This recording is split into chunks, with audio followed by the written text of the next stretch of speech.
વર્ષ 1987 હતું. દરિયામાં ગ્રે હેબન 80424 નામનું એક જહાજ લંડન બંદરથી રવાના થયું અને તેની નિર્ધારિત સફર પર જઈ રહ્યું હતું. 5 કોલેજ મિત્રો તેમાં હતા. 23 વર્ષીય ડેવિડ બ્રાઉન, તેનો મિત્ર જેમ્સ મિલર અને 3 છોકરીઓ આઇવી કોલિન્સ, આઇરિસ કાર્ટર અને સોફિયા રીડ. તે બધા કોલેજમાંથી સાહસિક સફર માટે નીકળી ગયા હતા. આકાશ સ્વચ્છ હતું, મોજાં શાંત હતા અને કોઈને ખ્યાલ નહોતો કે આગામી થોડા કલાકોમાં તેમનું જીવન કાયમ માટે સમાપ્ત થઈ જશે. તેમના ચહેરા પર આનંદ અને સ્વતંત્રતાની ભાવના સ્પષ્ટ દેખાઈ રહી હતી. જહાજના કેપ્ટન 37 વર્ષીય હેનરી ગ્રિફિન હતા, જે એક અનુભવી નાવિક હતા, જેમણે પોતાનું અડધું જીવન દરિયામાં વિતાવ્યું હતું. પરંતુ તેમની કેબિનમાં ઘણીવાર દારૂની ગંધ આવતી હતી. શરૂઆતમાં કોઈએ કોઈ ધ્યાન આપ્યું નહીં. ધારી લીધું કે આવા અનુભવી માણસને તેની મર્યાદા ખબર છે. પરંતુ જેમ જેમ સાંજ પડતી ગઈ, તેમ તેમ સમુદ્રનો મૂડ બદલાવા લાગ્યો. મોજાં વધુ કઠોર બનતા ગયા અને જહાજનું સંતુલન થોડું બગડવા લાગ્યું. એટલામાં જ સોફિયા ગભરાઈને દોડી આવી અને કહ્યું, કેપ્ટન તેના કેબિનમાં ખૂબ દારૂ પીવાથી બેભાન થઈને પડી ગયો હતો. આ સાંભળીને બધા કેબિન તરફ દોડી ગયા, જ્યાં હેનરી ગ્રિફિન નીચે પડી ગયો હતો. તેની આંખો બંધ હતી, શ્વાસ લઈ રહ્યો હતો અને તેનું હૃદય ધબકતું હતું. નજીકમાં વાઇનની એક ખુલ્લી બોટલ પડી હતી. એરિસ તરત જ પલ્સ માટે તપાસ કરી રહ્યો હતો, પરંતુ તે ખૂબ જ નબળી હતી. સોફિયા ગભરાઈને રડવા લાગી અને જેમ્સે તેને જીવંત કરવાનો પ્રયાસ કર્યો. પરંતુ બહાર સમુદ્રના મોજાં હવે જહાજને જોરથી હચમાવી રહ્યા હતા. થોડીવાર માટે બધા ત્યાં ઊભા રહ્યા, આશા રાખતા કે કેપ્ટન ભાનમાં આવશે. પરંતુ અચાનક હેનરી શ્વાસ લેવાનું બંધ કરી દીધું અને કેબિન શાંત થઈ ગયું. અનુભવી કેપ્ટન, જે થોડીવાર પહેલાં જ જીવતો હતો, તે હવે બધા પહેલાં મૃત્યુ પામ્યો હતો. તે જ ક્ષણે એવું લાગ્યું કે કોઈએ જહાજનો આત્મા ચૂસી લીધો હોય.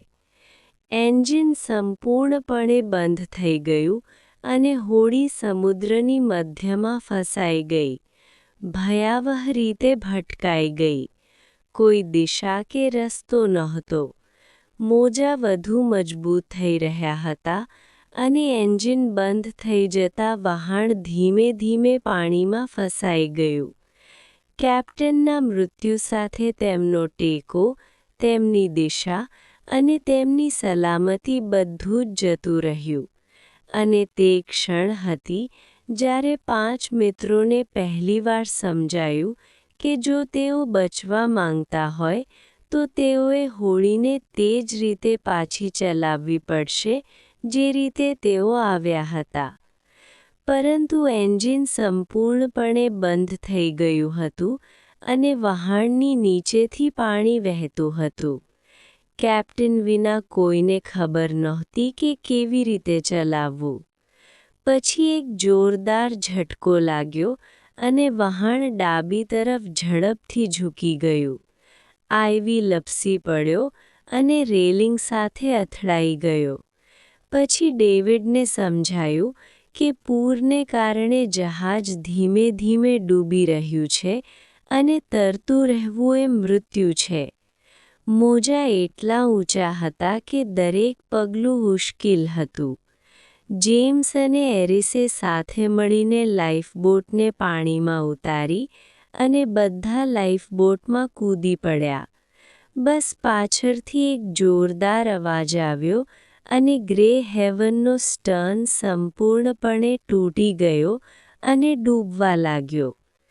પાંચેય કોઈક રીતે સમયસર લાઈફબોટમાં કૂદી પડ્યા અને તરત જ ગ્રે હેવન ધીમે ધીમે સમુદ્રમાં ડૂબી ગયું. લાઈફબોટ દરિયાની લહેરથી તણાઈ રહી હતી. કોઈ દિશા નહોતી, કોઈ ખ્યાલ નહોતો કે તેઓ ક્યાં જઈ રહ્યા છે. સૂર્ય ઉપરથી તપી રહ્યો હતો. જેમ જેમ રાત પડી, પવન અને ઠંડી તેમના શરીરને ઘેરી લેતી હતી અને ચારે બાજુ અંધકાર સિવાય કંઈ નહોતું. મોજાઓ લાઈફબોટને રમકડાની જેમ ઉછાળી રહ્યા હતા. હંમેશા પલટી જતા હોય તેવું લાગતું હતું. સોફિયા ગણગણાટ કરતી રહી કે કોઈ તેમને શોધી કાઢશે. જ્યારે જેમ્સ મૌન રહ્યા. તેની આંખોમાં ભય સ્પષ્ટ દેખાઈ રહ્યો હતો. કોઈક રીતે તેઓ ખોરાક કે પાણી વિના દરિયામાં પહેલો દિવસ પસાર કર્યો. બીજો દિવસ વધુ ખતરનાક સાબિત થયો. તેનું માથું પીડાથી ફાટી રહ્યું હતું. આઈવી બેભાન થવા લાગી, તેથી ડેવિડે તેને જાગ્રત રાખવા માટે તેને હલાવી. તે જાણતી હતી કે જો કોઈ સૂઈ જશે તો તેઓ ક્યારેય જાગશે નહીં. બપોરના સુમારે અચાનક દૂર કંઈક કાળું દેખાયું. શરૂઆતમાં બધાએ વિચાર્યું કે તે ફક્ત એક ભ્રમ છે, પરંતુ જેમ જેમ લાઈફબોટ આગળ વધી, તે સ્પષ્ટ થઈ ગયું કે તે કાળું સ્થળ એક ટાપુ છે. સાંજ સુધીમાં તેઓ નિર્જન ટાપુના કિનારે પહોંચ્યા. 5 મિત્રો ઠોકર ખાઈને રેતી પર પડ્યા. તેમના શરીર થાકી ગયા હતા. દરિયામાંથી બહાર આવ્યા પછી તેઓએ વિચાર્યું હતું કે કદાચ ખતરો ટળી ગયું છે. પરંતુ વાસ્તવિક યુદ્ધ હમણાં જ શરૂ થયું હતું. ની આસપાસ ગાઢ જંગલ હતું. કોઈ અવાજ નહીં, કોઈ પક્ષીઓ નહીં, ફક્ત પવન અને મોજાઓનો અવાજ. સાંજથી રાત પડી ગઈ. તેઓએ તે રાત ખોરાક કે પાણી વિના વિતાવી. તેમને લાગ્યું કે કોઈ પ્રાણી દરેક ઝાડીમાં છુપાયેલું છે અને દરેક અવાજ તેમના હૃદયને ધબકાવતો બનાવે છે. જ્યારે સવાર પડી ત્યારે ભૂખ અને ભય પહેલાં કરતાં વધુ હતા. પરંતુ તે જ સવારે તેમને સમજાયું કે આ સ્થળ ફક્ત ટાપુ નથી.